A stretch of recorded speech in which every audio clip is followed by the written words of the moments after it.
Hi, it's Sandy Wyllie. Yesterday's video, I did the hero archetype. Well, I concentrated on the shadow of the hero archetype.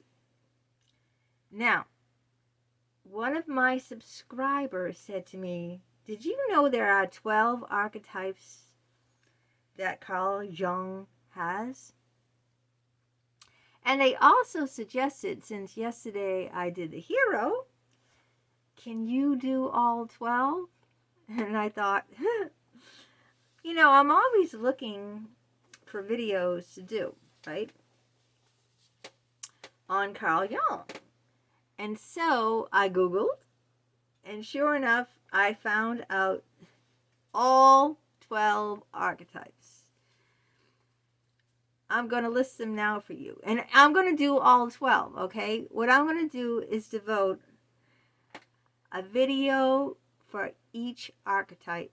Like yesterday I did the hero archetype. That was one video. So today I'm going to do the orphan archetype.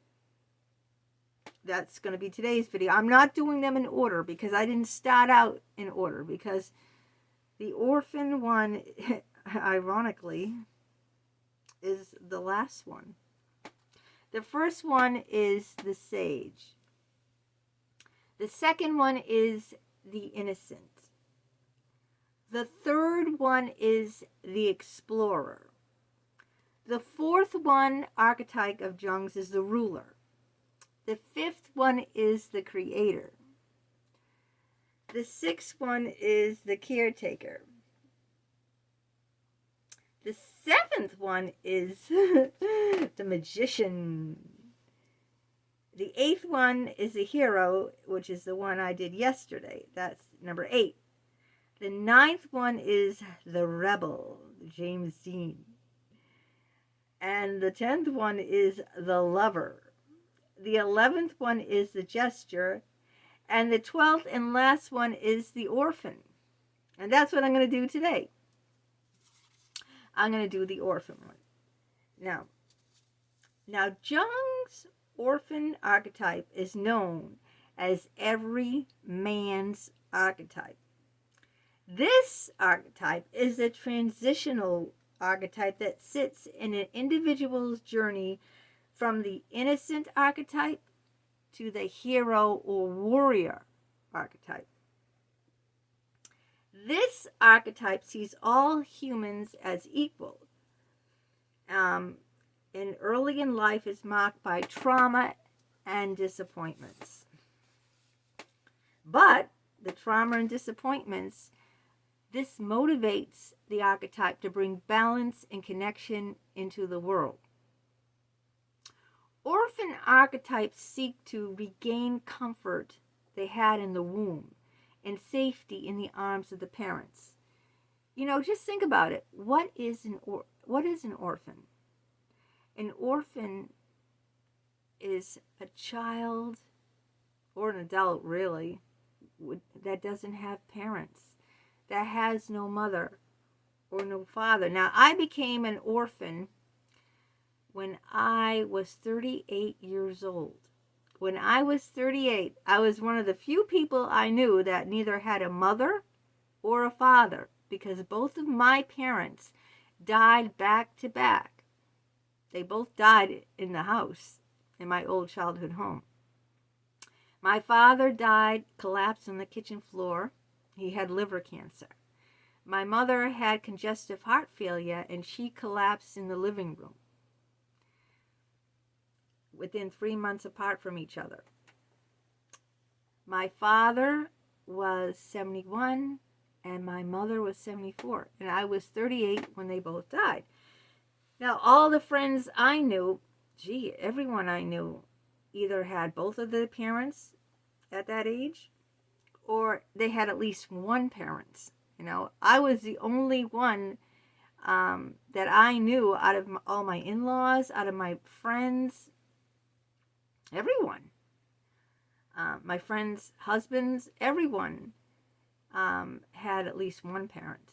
A lot of them had both parents at 38. I was an orphan at 38 years old, and an only child to boot. Now, so I know what it's like to be an orphan. And so this is what drew me to, I wonder if that light is too bright. Someone says, don't, put the light in your face. Oh, why? I'm not ashamed of my face. Why can't I put light in? But a subscriber said, you shouldn't put the light so bright in your face. But you know what? I don't know. I'm not ashamed of my face. Now, the Orphan Archetype, I keep saying archetype.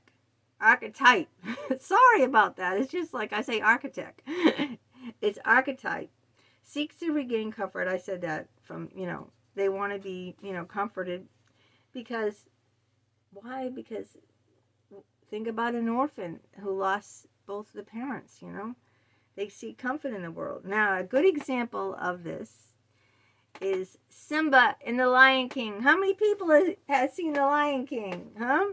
Well, I love all those movies, animated movies. I mean, I've watched them with my children, but it doesn't matter. I would still watch them, even without my children.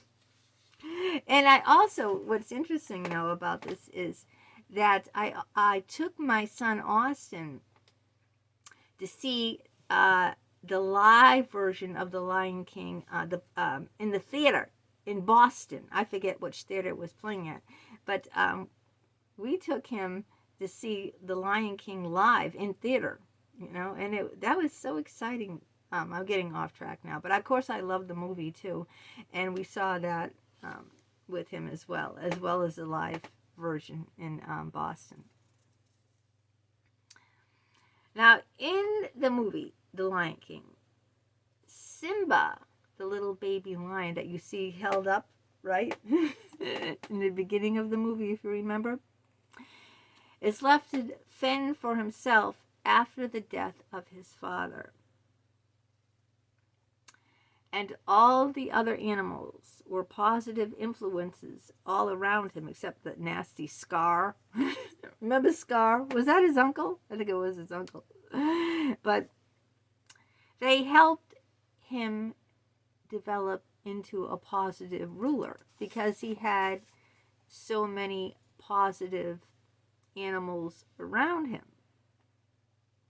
However, should the orphan be taken in by those who have negative motives, this is what Jung is saying, and never have acceptance at all, never be accepted for who they are, they can turn into the dark side of life, and they can turn to a life of crime. Now, when I was reading that, the first person that came to mind was Ted Bundy. Because Ted Bundy was not raised by his mother or his father. Ted Bundy was raised by his sister, who he thought was his mother. And then I think she married a man named Bundy. And he was like a surrogate father. But he never had a mother or a father that he was raised by. I mean, his sister wasn't old enough to really take care of him as a mother. She was a sister. And also, I think that he was abused by his grandfather, too. And I think there was some incest there. I mean, I don't want to be quoted on this, but I get the feeling that Ted Bundy was the product of his sister's incest relationship with the grandfather, or something to that extent. I don't know this for facts, so don't take me to task for this. I'm just giving you my opinion of what I think. There was something messed up there.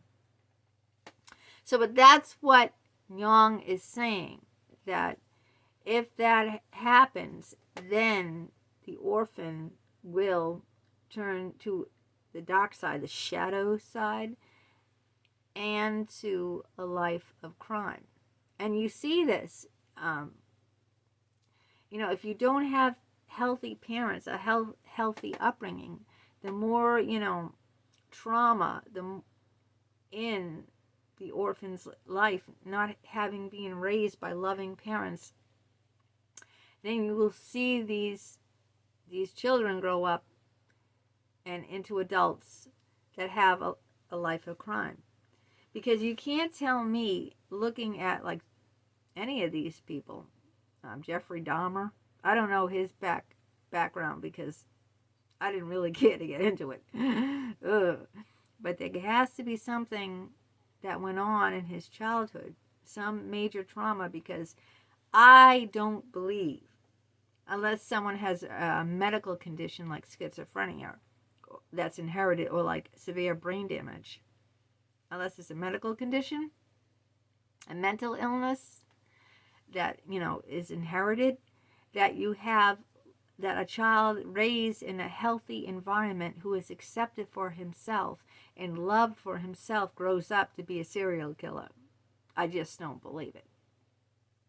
Doesn't happen. In my opinion now, this is my YouTube channel, in my opinion, what happens is just what Jung has said, that those who never find acceptance at all, they turn into the shadow side, the dark side, and you will see that come out. You will see the dark side come out, and they'll turn to a life of crime. Now, I'm just quoting Jung, okay? Because before I did this video, I did look this up. That's how I could list all the archetypes that Jung has said, and that's how, I could find out more of what his opinion was about the orphan.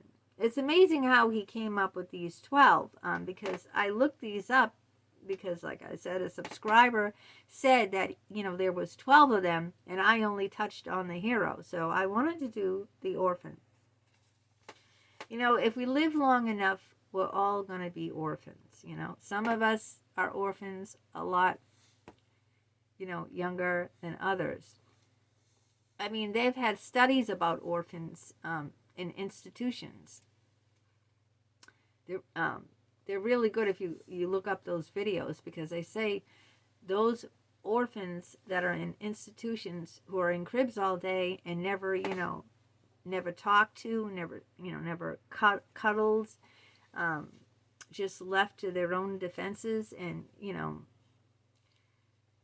those orphans, they will turn up, mentally unstable. They will not be able to live in society coming from that. So, it's very, very interesting that, every newborn baby every child needs love. Not just someone to put food in front of them and, and a roof over their head, or barely one at that. But, they all need love and acceptance. We all need love and acceptance. And the ones that are grow up without, love and acceptance, that grow up with abuse and trauma, those are the ones that are mentally unstable. Those are the ones that, well, like me, that have mental illnesses, borderline personality disorder. Look that up. That's because I had a background of abuse and trauma. So, just like with the example I gave you of, Simba in The Lion King, that, his father died. It was Scar, right? That killed his father. He let go of his paws, if I remember right. It was so long ago. But he had the love and support of all, I don't want to say people, but because it was animals around him. And that's how he could grow up to be king. But what if he didn't have that? What if he was raised by Scar and he didn't have love and support at all, how do you think that movie would turn out then? Can you see a different Simba, right? You would see him be more like Scar, be mentally damaged, and wouldn't be a good king. And then that would, you know, it would just, you know, result in, you know, him turning into like a dictator or a Hitler or something of that extent. You know, it just all trickles down. It's like the domino effect I said about, you know, in another video of mine. It all trickles down. You know, how you were raised is how you will turn out to be an adult, and then how you will go on to raise your children or be with other people, and how you treat other people, you know, because we have such a role, a powerful role shaping our children. Not just parents, but society has a role in shaping children. Just remember that when you're around children, even if you're not a parent, you have a major impact on a child. Even if you don't know it, you have a major, major impact. You know, you're shaping a future adult that will go into the world and either will be a Ted Bundy or a Simba. Okay. I'll see what one I do tomorrow, the next archetype for my video. Take care.